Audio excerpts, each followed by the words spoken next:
today's video, I was actually going to buy some MrBeast burger to try on camera for the first time, but when I went to purchase it, it would not allow me to, which was fairly fitting. So without further ado, I guess I'll go straight into the story of how MrBeast burger is going to become a nightmare for Jimmy. You would be hard-pressed to find a person to refute the claim that Jimmy Donaldson is the biggest YouTuber of all time. And with him receiving well over 100 million views per upload, a sponsored message on his channel cost a 7-figure sum of money. While most creators would be ecstatic with that, 3 years ago MrBeast saw a bigger vision. You see, instead of getting a one-time payment of $1 million, if the top influencer created an in-house brand to promote instead, he could scale it to be worth upwards of $200 million. And with that concept was the inception of MrBeast Burger, as he premiered it to his fan base at the end of 2020. Money for you, money for you, money for you, money for you. You better come get a Beast Burger. What's up, boys? Welcome. What can I get you? All we have is burgers. Grab back, one sec. We need 4 burgers! This business of a delivery-only fast food shop was the product of the pandemic keeping people inside, and also allowed Jimmy to rapidly expand since he didn't have to worry about building out brick-and-mortar locations, but instead ghost kitchens in pre-existing restaurants that might have been struggling due to the global conditions. Immediately, this simple concept was a massive sensation, soon expanding so hundreds of millions had the ability to order Beast-style fries on their smartphone whenever they wanted. And less than 2 years later, he was opening up his first physical location with 10,000 in attendance.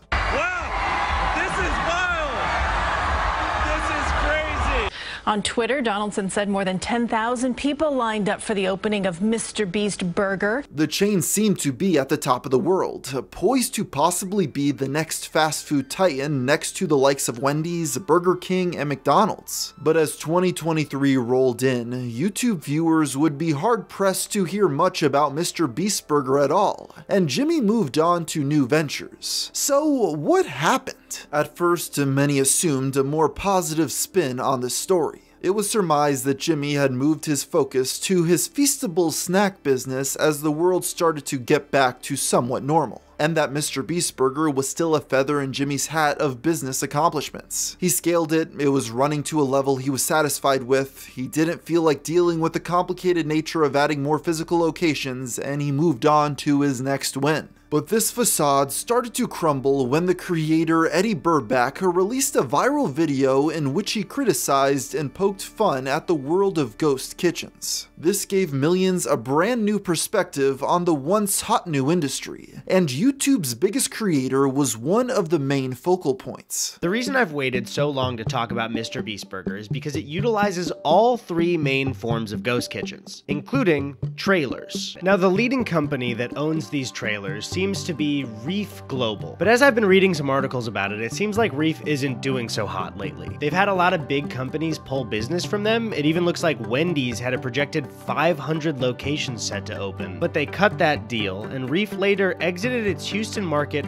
and laid off 5% of its workforce amid low sales and a rash of permitting and safety violations. To briefly summarize, Eddie was able to shift the narrative away from ghost kitchens such as MrBeast Burger being an innovative eating experience, to instead that of a soulless business model that took customers away from mom-and-pop shops, with derivative storefronts that sold the same exact food and crowded out competition on apps like DoorDash. There has also been a worrying amount of press about how the government hasn't been able to keep up with the new health inspection processes for these new invisible storefronts, to keep the public informed on safety and allergy concerns. In some cases, the trailers used to prepare this food have proven unsafe for workers. On top of this, Eddie revealed through his order of Jimmy's signature products that the quality was inconsistent to say the least. The food looked nothing like on the official website, and this deception was especially erroneous considering Jimmy's young fan base who was buying it. This is what the Impossible Beast style burger is supposed to look like. And this looks like if somebody drew a burger for me? How is this real? It looks like a Krabby Patty. In the upcoming months after the skewering, spring, Jimmy finally took a stronger stance against his once darling business by unlisting the video that premiered the brand. He tweeted, "I started MrBeast Burger to help restaurants make more money during the pandemic, and it worked. But sadly, when working with 2,000 restaurants I don't own, it's impossible to guarantee the order quality. I'm moving on from MrBeast Burger so I can focus on Feastables and making snacks. And to be honest, I just enjoy Feastables 100 times more. Making snacks is awesome and something I'm way more passionate about. But the company I partnered with won't let me stop even though it's terrible for my brand. Young Beast signed a bad deal."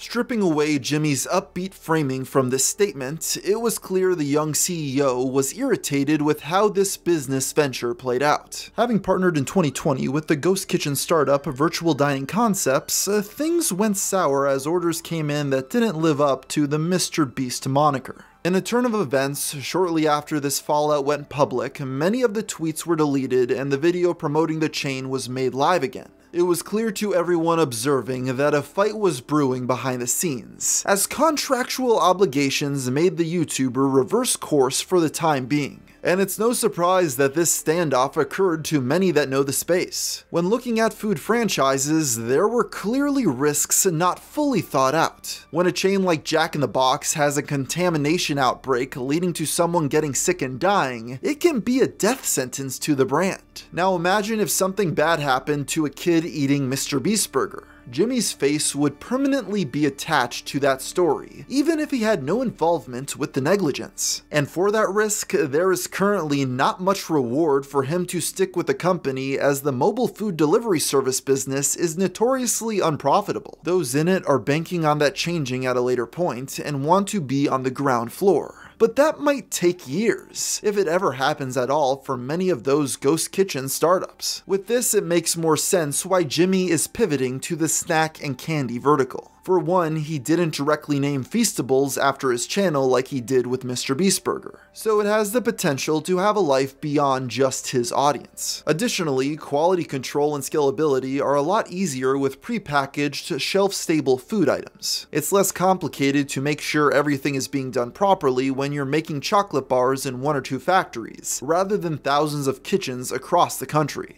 And because of that, they're also able to grow to more brick-and-mortar locations with a proven business model that has worked for over 100 years for other brands. Because of this, it didn't come as a shock to many when MrBeast recently sued Virtual Dining Concepts for serving what he called disgusting, inedible, and revolting food under his name, and as a result, tarnishing his brand. He is seeking monetary compensation as well as the ability to end the popular chain for good. Of course, VDC hasn't taken the suit lying down, as this has been their biggest brand to date. They responded claiming that the complaint is riddled with false statements and inaccuracies, and is a thinly veiled attempt to distract from Mr. Donaldson's and Beast Investments' breaches of the agreements between the parties, including Mr. Donaldson's recent false disparaging statements regarding the MrBeast Burger brand and VDC. So with that, we'll just have to see what happens next. Though most likely everyone loses no matter the outcome of the court case. Jimmy will spend his valuable mental capacity dealing with legal woes, instead of candy bars and YouTube videos. And VDC is fighting for a brand that will slowly die even if they win the case, since the face of it wants no association with what he sees as a lackluster product. To put it simply, MrBeast Burger will be to Jimmy what the CDI Zelda games are to Nintendo.